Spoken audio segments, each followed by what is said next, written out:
taga endale mugav asend mikroskoobiga töötamisel. Selleks säti tooli seljatugi selliselt, et reie ja keha vaheline nurk oleks 110 kraadi. Säti tooli kõrgus selliselt, et nurk reie ja sääre vahel oleks vähemalt 90 kraadi.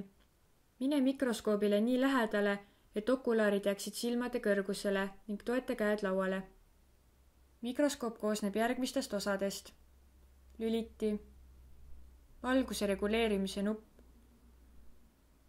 okulaarid, mida saab liigutada vastavalt oma silma vahele, objektiivid pööratavas objektiivi revolveris, preparaadilaud, preparaadilaua liigutaja, kondensor, diafragma sättimise kang, valgusallikas, makrokruvi ja mikrokruvi. Preparaadilaua liigutaja abil on võimalik preparaati liigutada vastavalt paremale ja vasakule ning üles ja alla. Makrokruvi funktsiooniks on preparaadi pildi kättesaamine, selleks keera makrokruvi päripäeva. Samaaegselt jälgi objektiivi kaugust preparaadi klaasist, vältimaks selle katki tegemist. Mikrokruvi on vajalik selleks, et teravustada pilti. Töö alustamiseks lülita mikroskoop sisse vastavast lülitist. Reguleeri paika valgus vastavalt oma vajadusele. Aseta uriinisademe preparaat preparaadi lauale klambrite vahele ja liiguta preparaat valgusallika kohale.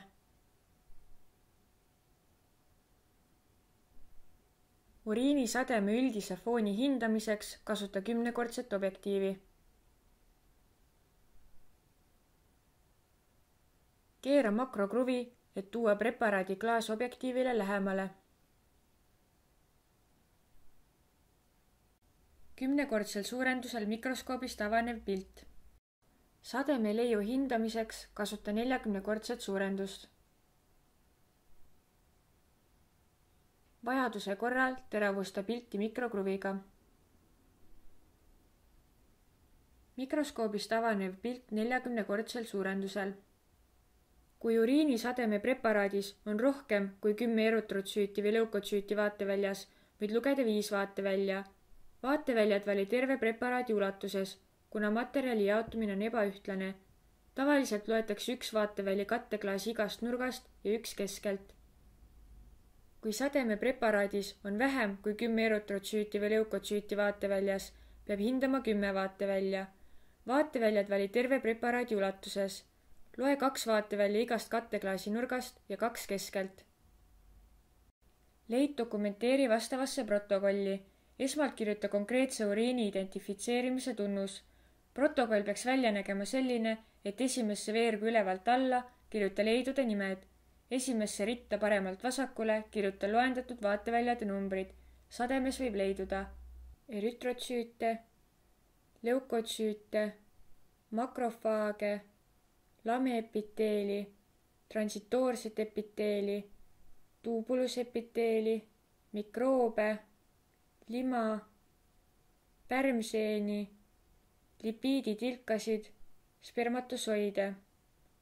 Silindritest tuleb eristada hüaliinsilindreid, rakulisi silindreid ja granuleeritud silindreid. Eristada kristalle, sagedasemad on kusihappekristallid ja kaltsiumoksalaadikristallid. Leid märgi arvuliselt igas vaateväljas, aga mikroobid ja kristallid märgi esinemise järgi terves preparaadis. Üksikud mikroobid, vähe mikroobe, mõõdukalt mikroobe, palju mikroobe. Vormista vastus. Selleks arvuta rea lõppu leidude keskmine esinemissagedus. Vastust ära väljasta komadega, vaid ümarda täisarvuni. Töö lõppedes viska preparaadi klaas selleks ette nähtud jäätmenõusse. Preparaadi laud aseta tagasi algasendisse. Keera mikroskoobi valgus maha ning lülita mikroskoop välja. Ja puhasta mikroskoop.